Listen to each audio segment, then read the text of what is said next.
ఉన్న బంగారాన్ని విడిపించి ఆ రోజు ఆన్లైన్ రేటుకే మేము కొంటాం. Sharma gold company. నమస్కారం, సుమన్ టీవీకి స్వాగతం.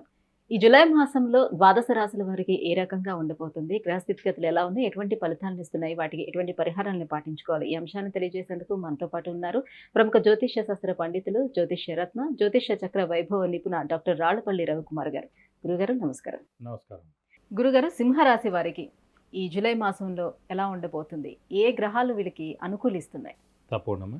సింహరాశి అనగానే మనకి మక 1, 2, 3, 4 పాదాలు, పుబ్బ 1, 2, 3, 4 పాదాలు, ఉత్తర 1వ పాదం, ఈ నక్షత్రాల సమూహం అంతా వచ్చి మనకి సింహరాశిలోకి వస్తుంది. సింహరాశి వారు సాధారణంగానే చాలా ముక్కుసూటి మనుషులు, చాలా స్ట్రైట్ ఫార్వర్డ్గా ఉంటారు. అలాగే నీతి నిజాయితీకి మారుపేరుగా ఉంటారు. సాధారణంగా గవర్నమెంట్ ఉద్యోగాల్లో ఎక్కువగా కూడా ఉంటూ ఉంటారు. అంటే వాళ్ళ తండ్రైన గవర్నమెంట్ జాబ్లో ఉండడానికి అవకాశం ఉంది. ఎందుకంటే సింహరాశి అధిపతి రవి కాబట్టి, రవి తండ్రి కారకుడు కాబట్టి, రవి చాలా స్ట్రైట్ ఫార్వర్డ్ కాబట్టి తండ్రికి చాలా ఉపయోగం. అంటే ఈ పిల్లాడు కానీ పుట్టిన తర్వాత నుంచి వాళ్ళ తండ్రికి బాగా కలిసి వస్తుందన్నమాట. ఈ ముక్కుసూడితనంతో ఏడుపులు చాలా ఎక్కువగా ఉంటాయి. అలాగే శత్రువులు ఎక్కువగా ఉంటారు. అలాగే ఎక్కువగా నిందలు కూడా పడాల్సి ఉంటుంది. అలాగే ఈ ముక్కుసూడితనంతో మిత్రులు చాలా తక్కువగా ఉంటారు. శత్రువులు చాలా ఎక్కువగా ఉంటారు. మిత్రులు ఉన్నా కూడా వాడుకుని వదిలేస్తారు తప్ప వీళ్ళతో ఎక్కువగా కాలం కూడా ఉండరు.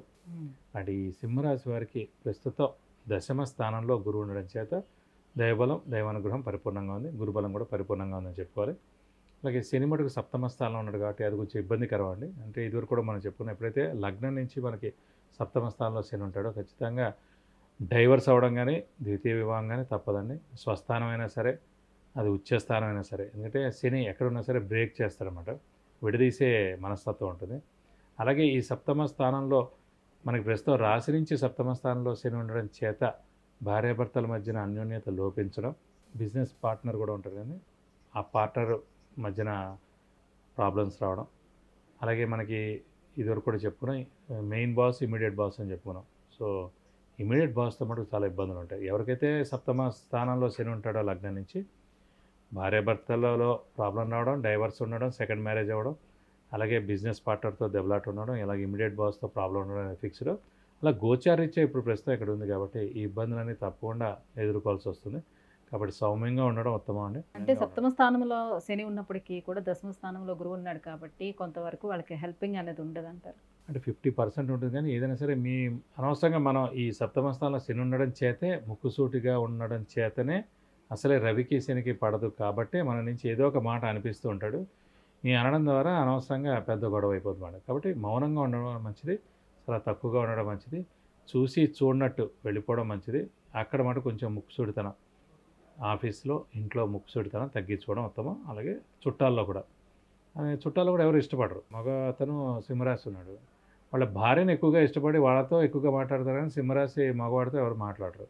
కానీ ఆయన ఎన్ని ఎప్పుడు వచ్చావు, ఎన్నింటికి వచ్చావు, ఎన్ని రోజులు ఉంటావు, లేకపోతే ఏం టైమింగ్, నువ్వేం చేస్తున్నావు, నువ్వేం చదువుతున్నావు, నువ్వు అలా ఎందుకున్నావు, ఇవన్నీ క్వశ్చన్స్ ఉంటాయి. ఈ క్వశ్చన్స్ ఈ రోజులో ఎవరు పడట్లేదు. ఏదైనా అంటే అందుకే ఫోన్లో మాట్లాడుతున్నారు, డైరెక్ట్గా ఇంటికి వెళ్ళేది కూడా పరిస్థితి లేదు. ఇలా ఉన్నారంటే ఇంక అసలు కూడా మాట్లాడడానికి అవకాశం తక్కువగా ఉంటుంది. ఎవరైనా సరే ఏదైనా ఫంక్షన్లో మీరు కలవాలి తప్ప ప్రస్తుతం ఎవరి ఇంటికి ఎవరు వెళ్ళి వాళ్ళ ఇంట్లో భోజనం చేసేదని ఇలా వేళల్లో లెక్క పెట్టుకోవచ్చు. సో వ్యాపారస్తులకి ఎలా ఉంటుంది, సంపాదన పరంగా ఎలా ఉంటుంది వాళ్ళు? వ్యాపారస్తుల మటుకు గురుబలం బాగానే ఉంది కాబట్టి, గురువు ధనకారకుడు కూడా కాబట్టి, సో ఖచ్చితంగా వీరికి బాగానే ఉందండి. దశమంలో ఉన్నాడు కాబట్టి, రాజ్యస్థానంలో ఉన్నాడు కాబట్టి ఖచ్చితంగా ఉద్యోగస్తులకైనా లేదంటే వ్యాపారస్తులకైనా కూడా బాగానే ఉంటుంది. కొంచెం ఆచితూచి మెలగండి. సో ఎక్కువగా క్రెడిట్స్, అప్పులు ఇవ్వకండి. ఇస్తే కనుక అనవసరంగా నష్టపోతారు. కాబట్టి జాగ్రత్తగా వ్యాపారస్తులు మటు చేసుకుంటే మంచిది. అలాగే ఎక్స్పాన్షన్కి వెళ్ళే సమయం కాదు ఇది, కొత్త వ్యాపారం స్టార్ట్ చేసే సమయం కాదు ఇది. సో ఉన్నది జాగ్రత్తగా చేసుకుంటే ఉత్తమం. సంతాన యోగం ఎట్లా ఉంటుంది? సంతాన యోగం బాగానే ఉందండి. గురువు బాగానే ఉన్నాడు కాబట్టి, గురువు మనకి సంతాన కారకుడు కూడా అయ్యాడు కాబట్టి, గురువు పుత్రకారకుడు కూడా అయ్యాడు కాబట్టి ఇప్పుడు ఎవరైనా గట్టిగా ప్రయత్నిస్తే కనుక వారు కన్సీవ్ అయ్యేందుకు అవకాశాలు ఎక్కువగా ఉన్నాయి. సో నెక్స్ట్ ఏడాది ఏప్రిల్ మే లోపల ఖచ్చితంగా సంతానం కలిగేందుకు అవకాశాలు ఎక్కువగా ఉన్నాయి. మరి ఎటువంటి పరిహారాలను పాటించుకోవాలి? శని బాగాలేదని చెప్తున్నారు కదా. వీరికి శని కాకుండా 8వ స్థానంలో రాహు కూడా ఉన్నాయండి. 8వ స్థానం అంటే మరణం, 8వ స్థానం అంటే యాక్సిడెంట్స్, అలాగే డిలేస్ ఇవన్నీ కూడా ఉన్నాయి కాబట్టి కొంచెం యాక్సిడెంట్స్ కూడా జరిగేందుకు అవకాశాలు ఉన్నాయి. సో వెహికల్ డ్రైవింగ్ చాలా జాగ్రత్తగా నడపాలి.